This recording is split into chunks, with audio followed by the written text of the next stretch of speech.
오늘 우리에게 주시는 하나님의 말씀은 사사기 4장 5장인데요. 앞에 있는 말씀만 보시면 되겠어요. 4장 3절부터 5절, 13절부터 15절, 18절 그리고 21절입니다. 저와 여러분이 교독합니다.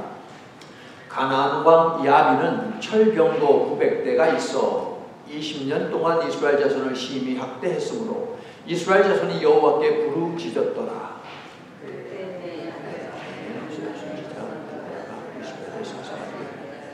그녀는 에브라임 산지 라마와 베델 사이 드보라의 종려 나무 아래에 거주하였고 이스라엘 자손은 그녀에게 나아가 재판을 받더라. 13절 야빈의 대장만 시스라 모든 병고 철병고 900개와 자기와 함께 있는 모든 백성을 하우스의 탁보임에서부터 기손명으로 모으지라.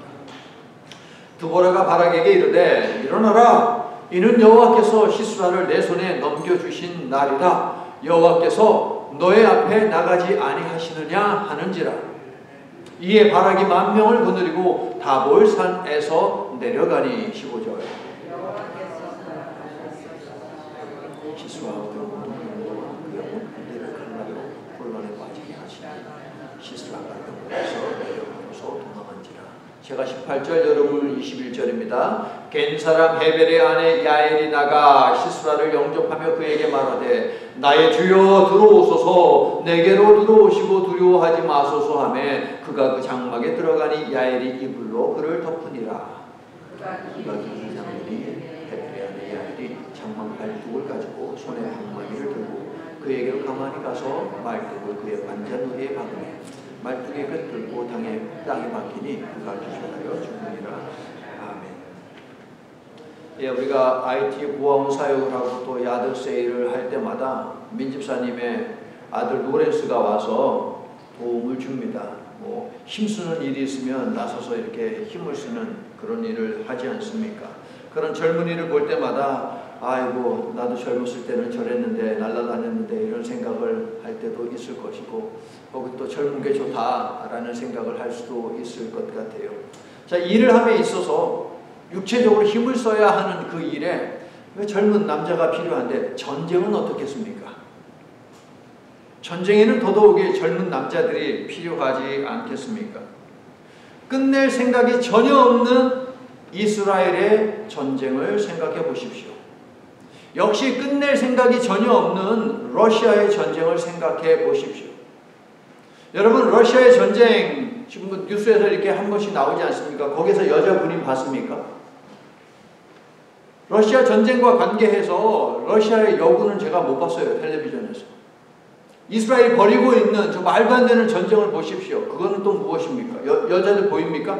물론 이스라엘은 모병제이에요. 여자들도 군대 가야 됩니다. 그렇기 때문에 여군이 있어요. 그런데 저 가자에 막 폭격하고 거기에 군인들 들어가서 막 싸울 때 거기 여군이 있습니까? 없어요. 전장에는 남자들이 나가서 싸운다라는 것이죠. 그러면 시간을 거꾸로 돌려서 구약시대의 전쟁에는 어떠했겠습니까? 여자들이 나가서 총은 없었지 칼 들고 화살 들고 창 들고 나가서 싸웠겠습니까? 아니요. 남자들이 나가서 싸우는 거예요. 그래서 이스라엘만 하더라도 인구를 셀 때에 전쟁에 나가서 싸울 만한 사람들 그 나이 20세부터 하면서 카운트를 하는 것 성경에 기록이 되어 있습니다. 그런데 사사기 4장을 보니까 큰 전쟁에서 두 여인이 승리를 위한 핵심적인 역할을 했다는 거예요. 주인공은 누구입니까? 드보라 그리고 야엘이라는 여인입니다.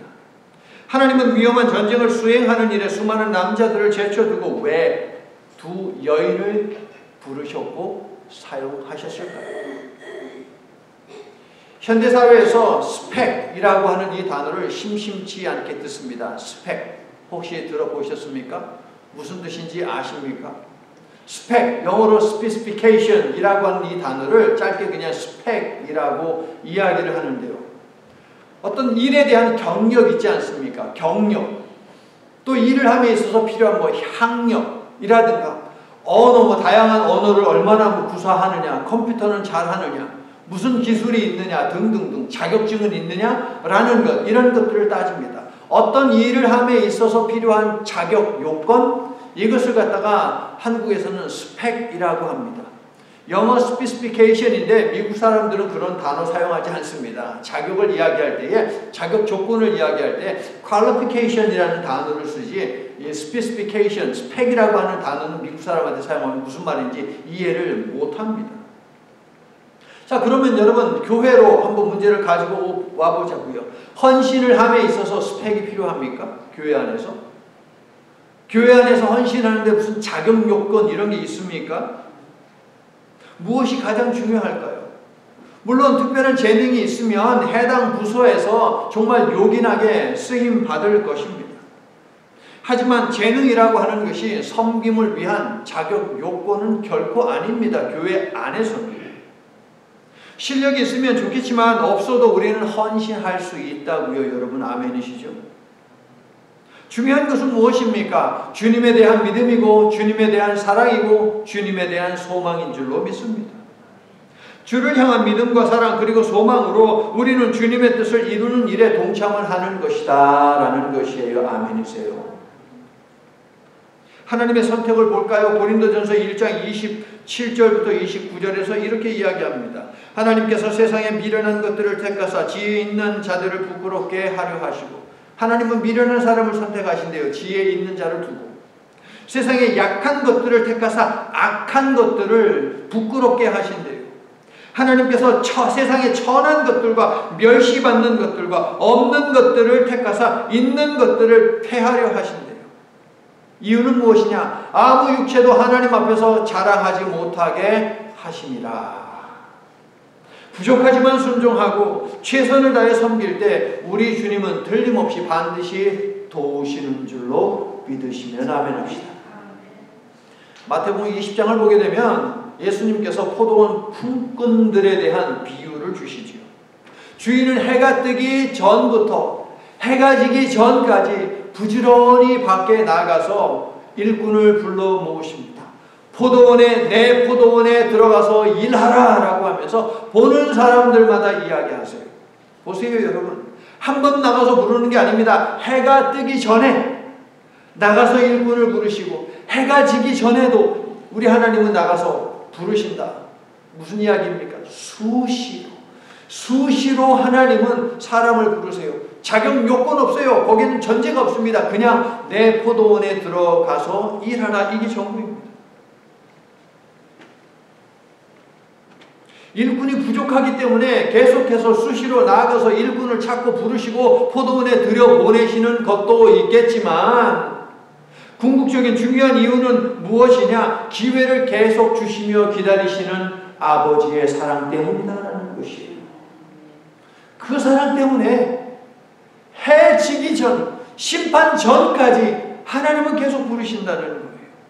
제가 자주 강조하며 말씀드렸듯이 하나님의 구원 약속은 결코 파기할 수 없기 때문에 하나님의 구원하시는 역사는 멈추지 않는다는 것입니다. 여러분 믿습니까? 그래서 계속 나가서 부르시는 거예요. 주인은 말도 안 되는 사람들에게까지 일을 맡기시고 몇 시에 불렀든 모두를 동일하게 대우해 주십니다. 그러면 억울할 수 있어요.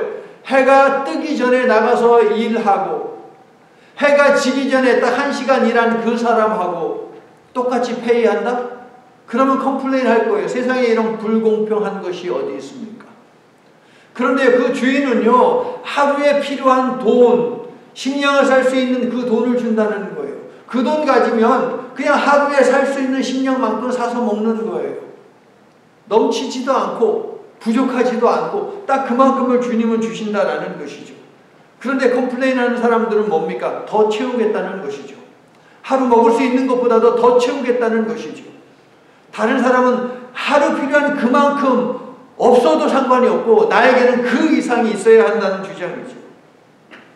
여러분, 천국의 문은 모두에게 열려 있고 천국으로 사람들을 이끌 헌신의 문도 모두에게 동일하게 열려 있다라는 이 사실에 주목하시기를 바랍니다. 그게 바로 포도원 품꾼들 비유, 마태복음 20장이 이야기하고 있는 내용이에요.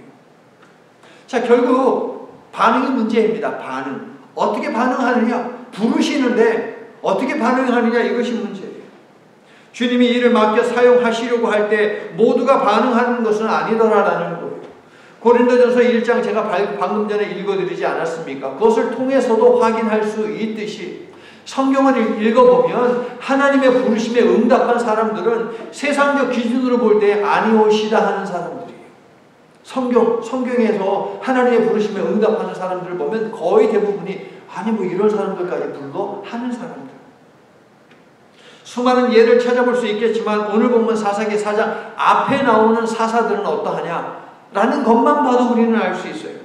앞에 어떤 사람이 등장하느냐? 온니엘이라는 사람이 있어요. 그런데 온니엘이라는 사람은요, 유대인들이 멸시하는 이방인을 조상으로 둔 사람이에요. 그런데 그런 사람을 사사로 세우셨다는 것이죠. 또 앞에 에훗이라는 사람이 있어요. 에훗. 당시 기준으로 볼 때에 왼손잡이는요, 이것은 컴플렉스가 있는 사람이에요. 사회에서 쳐주지 않는 사람이에요, 왼손잡이는. 그런데 그런 사람을 하나님은 사사로 사용하신다. 또 앞에 삼갈이라는 사람이 있습니다. 어떤 사람이에요? 소를 모는 농부입니다. 농사 짓는 사람이에요. 그리고 오늘 본문에 등장하는 사사 드보라는요, 여자입니다.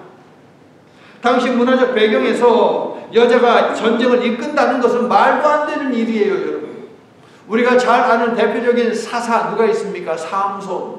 이방 여자에게 미친 힘만 센 멍청한 사람이에요. 그런데 그런 사람 삼손을 들어서 사용하시는 것을 보십시오. 힘만 센 멍청한 사람들 많잖아요, 여러분. 삼손이 그랬어요. 그렇게 경고하고 자신의 목숨이 위태했는데도 불구하고 사단이 났음에도 불구하고 또 다른 이방 여자를 마음에 품잖아요. 능력이 있는 사람, 재주 있는 사람, 자격 있는 사람을 뽑는 세상의 법칙은 한마디로 무엇이냐? 이왕이면 뭐라 그래요? 우리 이왕이면 다홍치마. 이왕이면 다홍치마. 이것이 세상이 가지고 있는 사람을 뽑는 자격 요건이다. 잘하는 사람이 해야 한다는 게 이게 세상의 기준이에요, 여러분. 기왕이면 잘하는 사람이 하면 좋지요. 그런데 우리 교인처럼 연로한 성도들, 그리고 교인 수가 적은 교회, 이런 교회는 어떻게 해야 하는 것입니까? 이왕이면 다홍치마라면 어떻게 해야 하는 것입니까? 그리고 능력과 재주와 전문적 지식을 갖춘 인재들이 출성하는 교회가 세상에는 몇 퍼센트나 되겠습니까, 여러분? 그런 교회가 몇 퍼센트나 되겠어요? 제가 한국에서 섬기던 교회는요, 800명 정도가 주일에 모여서 예배드리는 교회였어요. 그런데 그 교회에는요, 교수, 의사, 학자, 무슨 법조인, 언론인, 연예인, 그 다음에 복음 가수, 성악가, 이런 사람들이 차고 넘치는 교회였습니다. 그런데요, 교사를 뽑습니다 하고 광고를 했어요. 그런데 지원들을 안 해요. 능력이 있으면 와가지고 좀 섬기면 얼마나 좋습니까? 며칠을 광고를 해도 헌신하겠다라고 하는 사람들이 없어요. 그렇게 똑똑하고 세상에서 잘 나가고 세상이 인정해주는 이름께나 날리는 사람들인데, 하나님께서 구원 역사를 펼치시던 구약 시대나 오늘 우리의 현실이나 모두 일꾼난에 허덕이는 것은 동일하다. 낚아 올려야 하는 물고기는 많은데 어부가 없는 실정이다라는 것이죠. 정확히 어딘지 기억이 나지 않습니다만은 미시간 어딘가에 한 3m 정도 되는 폭이에요. 그렇게 넓지 않잖아요, 폭이. 그리고 높이는요, 허리춤 정도 와요. 그런데 세상에나 위에서 딱 보면은요, 연어가 막 치고 올라가고요. 그 다음에 트라우트, 송어가요, 그 물을 갖다가 물살이 확 내려오는데 그걸 치고 막 올라가요. 그런데 거기 들어가서 그 물, 낚시도 필요 없어요. 그 물로 이렇게 하기만 하잖아요. 그러면 연어면 송어면 이게 뭐 엄청나게 그냥 올라옵니다. 끝도 없어요. 밑에서 계속 치고 올라와요, 얘는. 그런데 거기에 어부가 없다면 아무리 많은 물고기가 있어봐야 무슨 소용이 있습니까? 세상이 그러하다라는 거예요. 일꾼이 턱없이 부족하지만 하나님의 선교이기에 힘들어서 쉬어가면서 지난 목요일날 선교하셨죠, 여러분. 하고 나니까 집에 가서 손가락들 아프신 분들 많이 있지 않았습니까, 여러분? 그렇게 헌신하는 여러분을 생각하면서 오늘 본문의 두 여인을 생각을 했습니다. 오늘 본문이 담긴 4장 그리고 5장은요, 랍비돗의 아내 드보라라는 여성이 이스라엘의 사사로 있을 때에 헤벨의 아내 야엘이라는 여인이 가나안 족속의 군대 장관 시스라를 죽였다라고 하는 내용이에요. 간단하죠. 5장 7절을 보면 나 드보라가 일어나 이스라엘의 어머니가 되었다라는 말씀이 있어요. 5장 7절에. 이 말은 드보라가 참 훌륭했다라는 말이 아닙니다, 여러분. 이스라엘을 위해서 나서는 남자가 없었기 때문에 여자가 나설 수밖에 없었다 이 말이에요, 여러분. 드보라 시대에도 일꾼이 필요한데 헌신을 위해 자신을 내어드리는 남자 하나가 없었다. 그래서 여인들이 나설 수밖에 없었다. 이게 바로 4장, 5장이 우리들에게 알려주고 있는 도전입니다. 자, 오늘 본문에서 드보라는요, 4절 어떻게 소개됩니까? 랍비돗의 아내라고 소개가 돼요. 왜 남편인 랍비돗이 나서지 않았을까요? 나가 절체절명 위기에 처했다면 남자가 나서야죠. 이 남편 도대체 어디서 뭐 하고 있는 것입니까? 가나안의 군대 장관 시스라를 죽인 사람은 야엘이라는 여인인데 이 여인은 이렇게 소개되죠. 17절. 겐 사람 헤벨의 아내 야엘. 겐 족속의 남자들, 아니 남편 헤벨은 무엇을 하고 있기에 주부인, 가정주부인 야엘이 전쟁에 능숙한 장수와 맞서야만 했던 것입니까? 도대체 남자들 다 어디에 가 있어요? 뭐 하고 있는 것입니까?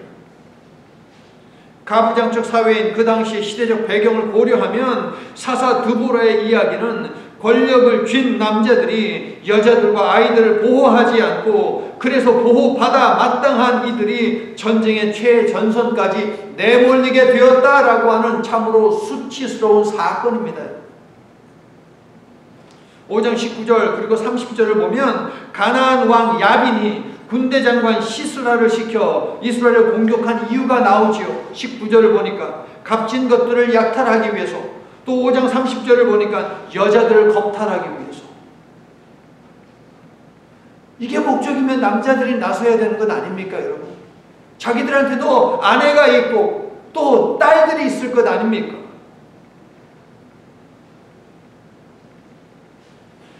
사실 30절에 있는 이 말씀은요, 가나안 군사 전체가 가하는 성폭행이에요, 여러분. 조금만 직역을 해드리면 모든 장정마다, 가나안 군사 장정마다 자궁 한 둘씩은 취하였느니라. 이스라엘 여자들 자궁 한 둘은 취하였느니라. 성폭행이에요, 여러분. 5장 27절은 이러한 악인들에 대한 심판을 이렇게 묘사해요. 그가 그녀의 발 사이에 구부러지며 엎드러지고 쓰러져서 죽었다. 아내와 딸들에게 성폭행을 저지르고 가진 재산을 빼앗으려는 자들이 전쟁을 준비하고 있는데 도대체 남자들은 어디에서 무엇을 하고 있단 말입니까? 4장 1절을 보세요. 이스라엘은요, 마치 저 3장 끝부분에 보면 80년이라는 세월이 나와요. 이스라엘은 마치 지난 80년 동안 에훗이 죽기를 기다리기라도 했다는 듯이 에훗이 죽자마자 또다시 무엇을 합니까? 하나님 앞에서 악을 행하지요. 1절을 보니까 또다시 악을 행해요. 사사기에서 악행은 무엇이냐? 우상숭배입니다. 5장 8절을 보세요. 거기를 봐도 그래요. 무리가 새 신들을 택하였습니다. 가나안의 신들입니다. 폭력과 성적 탐닉이 중심인 가나안 종교와 문화에 빠져 타락하고 있었다. 남자들은 자신의 집에서 모든 재산이 약탈당하고 자신의 아내와 딸들이 성폭행 당하는 위기에 처했는데도 이놈의 남자들은 성적으로 탐닉하고 있고 그 다음에 악행 여기에 빠져 있었다. 성도 여러분, 하나님께서 바라시는 것은 너무나 간단합니다. 이곳 가나안은 그러니까 내가 너희에게 준 삶의 터전은 약속의 땅이니 내 율법을 지켜 정의와 평화가 있는 나라를 건설하여 나의 통치가 드러나게 하라. 이게 하나님이 원하는 거예요. 저와 여러분에게. 우리의 삶 가운데서 하나님의 정의와 하나님의 평화가 드러나기를 하나님은 원하신다는 것입니다. 그런데 하나님의 이러한 말씀에 남자들이 귀를 닫아버렸어요. 그들의 관심은요, 주가 쓰시겠다. 오늘 설교 제목이지요. 주가 쓰시겠다라고 하는 주님의 말씀이 아니라 육신의 정욕, 안목의 정욕, 이생의 자랑에 있었기 때문에 귀를 닫아버린 것이다. 돌들을 들어 찬양하게 하시는 하나님 앞에서 남자들은 돌보다도 못한 존재였다. 하나님은 남자들이 그들에게 맡겨진 일을 감당하지 아니하니 당시 인간다운 대접받지 못하고 남자들의 소유물로 전락해버린 남자들이 그렇게 만든 여자들을 선택을 하여서 하나님은 이스라엘을 구원하시죠. 하나님의 구원을 드러내십니다. 누군가의 아내가 아닌 하나님의 종으로서 드보라와 야엘은 하나님의 도우심을 믿고 주님 내가 여기 있사오니 나를 써주소서 하며 믿음으로 나아갔어요. 그리고 자신을 던져 하나님의 구원이 이루어지게 했다는 것입니다. 할렐루야. 누군가의 아내로서 이름을 잃어버리면서 살았는데 하나님이 불러주시니 그들의 이름이 회복되었다. 굉장히 중요한 의미가 있는 거예요. 성도 여러분, 아무것도 아닌 자로 살아가던 랍비돗의 아내 헤벨의 아내는 쓰시겠다는 주님의 부르심에 응답하여 그들의 이름이 회복되었습니다. 드보라와 야엘로 불려졌을 뿐 아니라 언약 백성으로서의 이름값을 했다는 것이에요. 그리고 대적을 물리치고 나라의 평화를 가져왔습니다. 오늘 본문은 구원은 오직 하나님에게서 나오는 것이지 인간이 가진 능력을 통해서 나오는 것이 아니다 라는 고백을 우리로 하여금 하게 하는데, 여러분의 고백이기도 합니까? 우리에게 필요한 능력은 하나님이 주시는 것이지 우리가 가진 것이 아니다, 그렇게 고백하십니까 여러분? 아멘이시니 주께서 쓰시겠다라고 하면 여러분도 드보라와 야엘처럼 하나님께 여러분을 내어드릴 수 있기를 예수님의 이름으로 축원합니다. 전쟁에서 이기고 지는 것은 무기나 싸움 경력이나 전술에 달려있지 않고 하나님께 달려있습니다. 부족하지만 능력도 재능도 자격도 없지만 하나님이 다 하실 것이라 믿고 자신을 쓰시라고 주님께 내어드리니 드보라와 야엘은요, 철병거와 훈련받은 군사들을 대상으로 승리하고 이스라엘에게 구원을 안겨주었습니다. 비록 연로하지만 하나님의 교회와 하나님의 선교를 위해 앞으로도 할 수 있는 일을 찾고 적극적으로 그리고 성실하게 섬기는 저와 여러분이 되기를 예수님의 이름으로 간절히 소망하며 축복합니다. 가나안 왕 야빈의 콧대를 꺾어버린 사사로 선택된 사람은 누군가의 아내가 아닙니다. 더 이상 적군의 우두머리를 죽인 사람도 더 이상 누군가의 아내가 아닙니다. 그 다음에 등장하는 적어놓은 이름이 중요하죠. 드보라, 야엘. 이름을 잃고 누군가의 아내, 누군가의 엄마로 살아가던 이들이 자신의 이름을 회복한 것은 너무도 중요한 의미가 있어요. 그래서 교회가 중요하죠. 집에서는 누구 엄마 이렇게 불리잖아요. 여러분 이름 잃어버리면서 살잖아요. 누구 엄마 라고 하면서. 근데 교회에 오니까 아무개 자매님, 아무개 집사님, 아무개 장로님 이렇게 불러주잖아요. 이름을 회복하는 곳이 바로, 정체성을 회복해주는 곳이 바로 교회라는 것이죠. 자, 이 두 여인이요, 이름을 회복했다라는 것은 너무나 중요해요. 왜냐하면 드보라라는 이름은 꿀벌이라는 뜻입니다. 드보라는 꿀벌, 야엘은 무슨 뜻일까요? 사냥. 당시 밀크가 어디에서 나오는데요? 이런 사냥에서 나오는 거예요. 양젖을 먹습니다. 이 두 여인의 이름은 용기와 희망을 주기에 충분합니다. 여러분, 하나님은요, 사람 취급받지 못하고 노예로 살던 자들을 하나님의 백성 삼아주시고 그들에게 언약 주셔서 언약 백성 삼아주시고 약속의 땅까지 그들에게 주지 않으셨습니까 여러분? 그런데 그 약속의 땅은 뭐와 뭐가 흘러넘쳐요? 젖과 꿀이 흐르는 땅이라고 하나님이 말씀하셨어요. 그런데 하나님 앞에 불순종함으로 말미암아 젖과 꿀이 흘러넘치는 그 땅에 젖과 꿀이 끊어졌어요.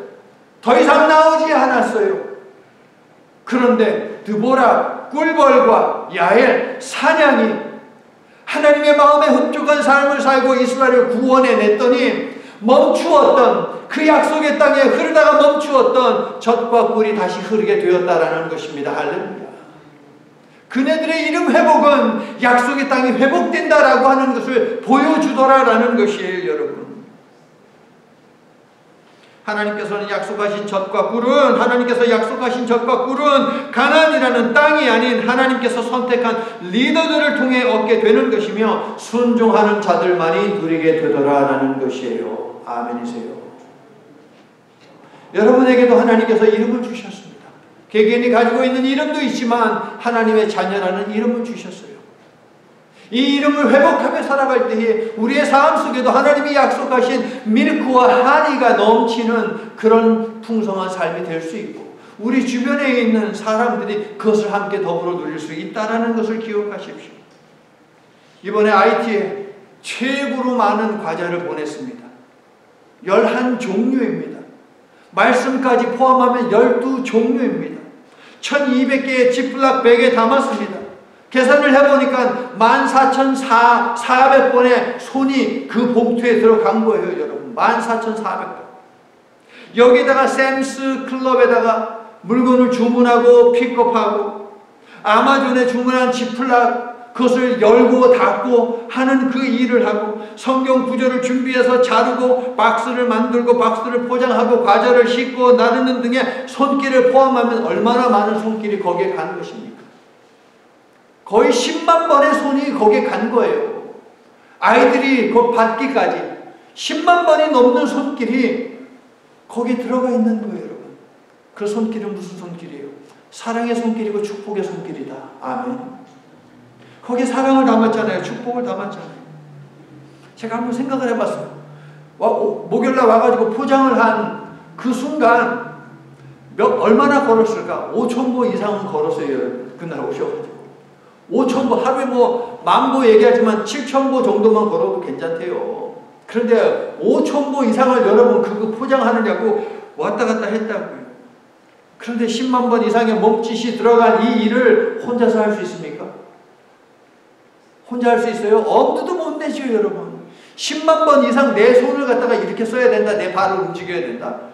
이거는 상상도 못해요.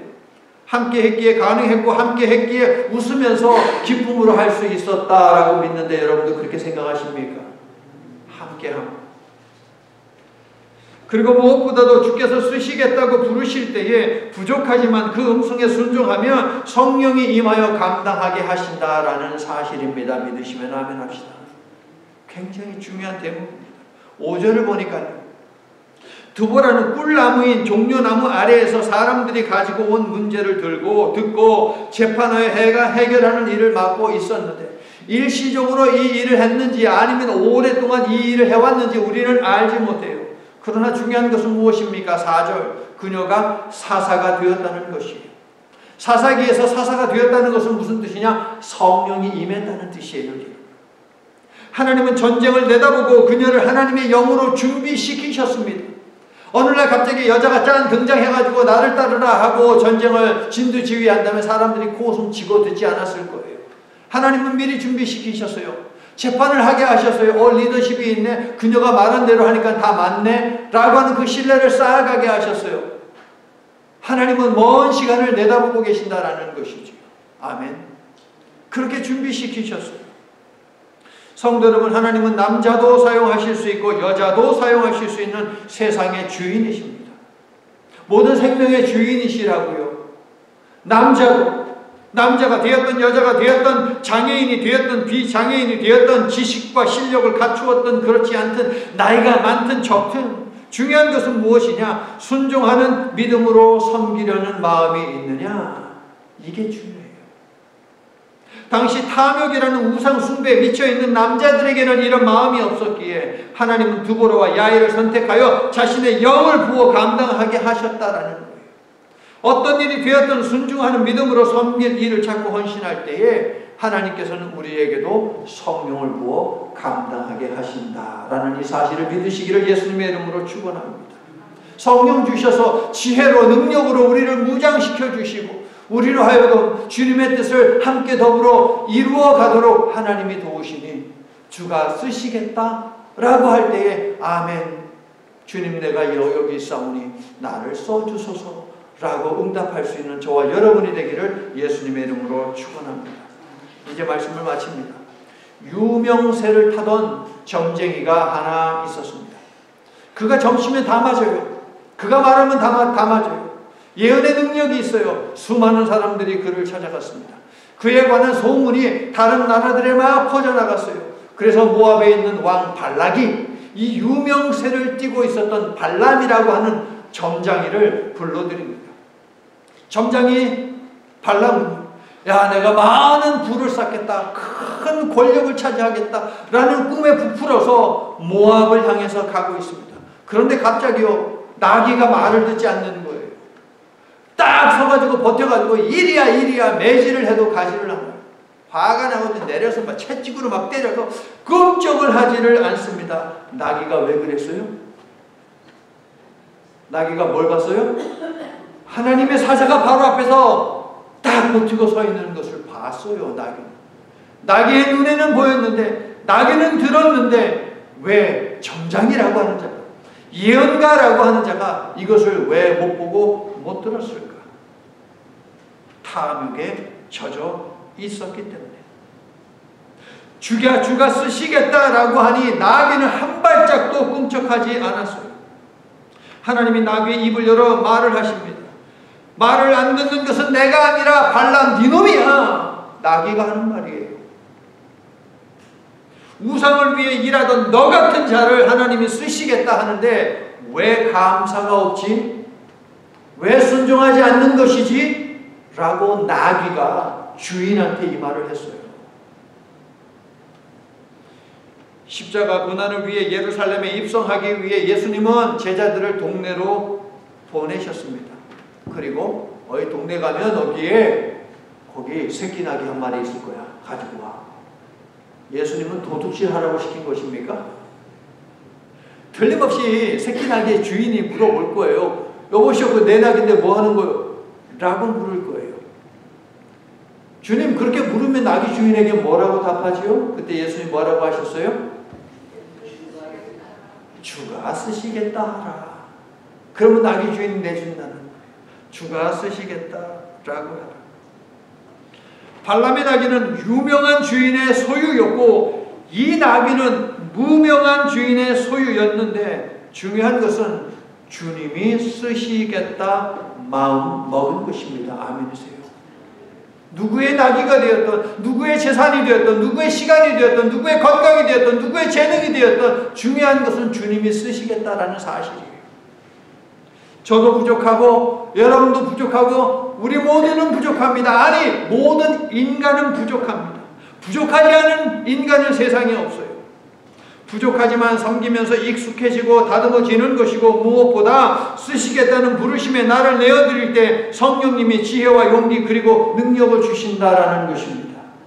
그럼 감당해야 하는 주님의 일이 있는데 여러분의 한계를 내세우며 이래서 안 됩니다, 저래서 안 됩니다 하지 마십시오. 그것은 겸손이 아니에요. 핑계입니다. 나아가서 교만입니다. 주님이 쓰시겠다 하신 것이 중요한 것 아니겠습니까, 여러분? 주님께 우리가 가진 나귀를 내어드리고 주님의 뜻을 나르는 나귀가 되어 등을 내어드리고 손과 발을 내어드림으로 구원을 성취하는 영광스러운 일에 동참하는 우리 모두가 되기를 예수님의 이름으로 간절히 축원합니다. 아멘. 하나님, 거룩하신 하나님의 부르심에 두려워하지 않을 인생이 어디 있겠습니까? 그래서 선지자들도 제자들도 뒷걸음 쳤던 것을 저희들 기억합니다. 그러나 하나님, 감히 나 같은 죄인이 하나님의 성업 거룩한 일에 참여할 수 있다는 것은 참으로 성부하여 몸둘 바 모를 감사요 은혜임을 먼저 생각해야 할 줄로 믿습니다. 그러므로 섬김의 기회를 주시며 부르시는 하나님께 언제나 기쁨으로 반응하며 순종하겠다고 주님 말씀 앞에서 결단합니다. 주께서 쓰시겠다 하는데 부족함을 앞세우면 그것은 겸손이 아니라 내가 하려고 하는 교만임을 알게 하시옵소서. 부르실 때는 감당하도록 길도 여시는 하나님이시니 성령의 도우심과 인도하심을 믿고 주님께 쓰임받는 것을 큰 영광으로 기쁨으로 여기며 주님이 부르실 때까지 수고를 아끼지 않는 우리 모두가 되도록 도우시고 축복해 주시옵소서. 예수님 이름으로 기도드립니다. 아멘. 이제는 때로는 거친 홍해를 가르시어 걸어서 건너게 하시고 때로는 물 위에 걸어 건너게 하시고, 때로는 헤엄을 쳐서 건너게 하시고, 때로는 노저 건너게 하심으로 구원하시는 사역에 동참하게 하시고, 또 구원을 맛보게 하시는 하나님 아버지의 망극하신 사랑과 아버지의 구원하시는 사랑을 함께 전하자고 부르시고 가르치시고 지혜와 능력을 더딥혀 파송하시는 예수 그리스도의 솔선수범하시는 은혜와 뒤에서 밀어주시고 앞에서 끌어주시고 나란히 동행하시며 우리의 최종 목적지인 하나님 나라에 도착하도록 도우시는 성령님의 임재 역사 충만하시며 부족한 가운데서도 헌신하며 섬기고자 결단하며 하나님께서 마련하시고 보내시는 진교와 선교의 현장으로 출발하는 하나님의 백성들 위해 저들의 건강과 사업, 가족들과 행하는 모든 일들 위해 이제로부터 영원토록 함께 하시며 영광을 돌리도록 도와주시옵기를 간절히 축원하옵나이다. 아멘.